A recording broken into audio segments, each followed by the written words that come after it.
Dans cet exemple, nous allons réaliser une modélisation et une simulation de deux types d'entités, A et B, qui vont s'annuler mutuellement. On commence par créer, en cliquant sur le bouton Entité, comme d'habitude, les deux entités dont nous avons besoin. L'entité A, pour commencer. L'entité A que l'on va faire se déplacer non pas de 1 à chaque pas de simulation, mais de 0.1, ce qui signifie que tous les 10 pas en moyenne, l'entité A aura avancé d'une case. On modifie sa couleur pour la rendre un peu plus foncée. On la met rouge par exemple. On valide et on ajoute ensuite l'entité B.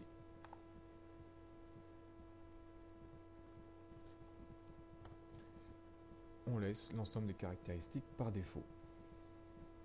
On valide. Nous avons donc bien maintenant deux entités qui sont présentes dans la liste des entités. On va maintenant placer une centaine de A et une centaine de B dans l'environnement à l'aide du spray.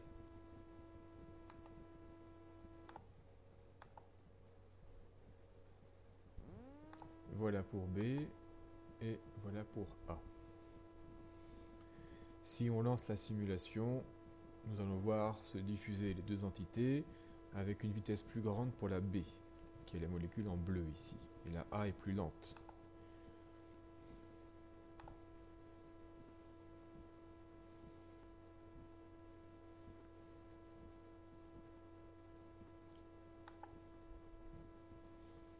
Nous avons dit précédemment que nous voulions que A et B s'annulent mutuellement lorsqu'elles se touchent.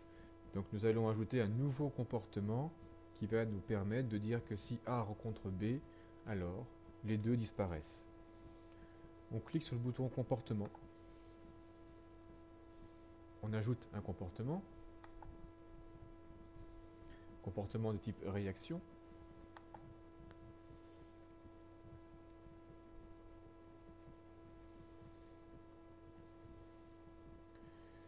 On va commencer par nommer cette réaction.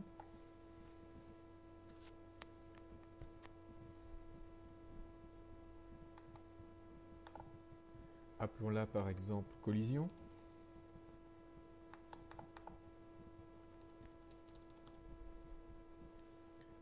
C'est une réaction qui sera semi-située, nous verrons par la suite de quoi il s'agit.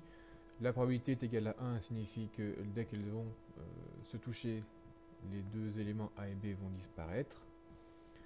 On commence par placer l'entité A, puis l'entité B au niveau des réactifs.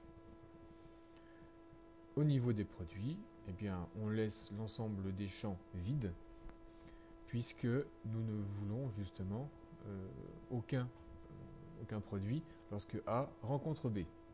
On valide la réaction.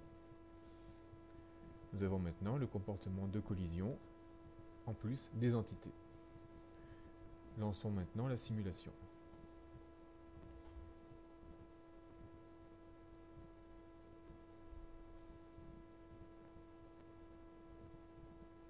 Nous observons sur le graphique de droite une dégradation simultanée du nombre d'entités A et B. Nous sommes passés pour l'entité A par exemple de 116 entités à 79. Et si on observe bien l'environnement de simulation, on va se rendre compte que lorsqu'une entité A touche l'entité B, eh bien, les deux disparaissent.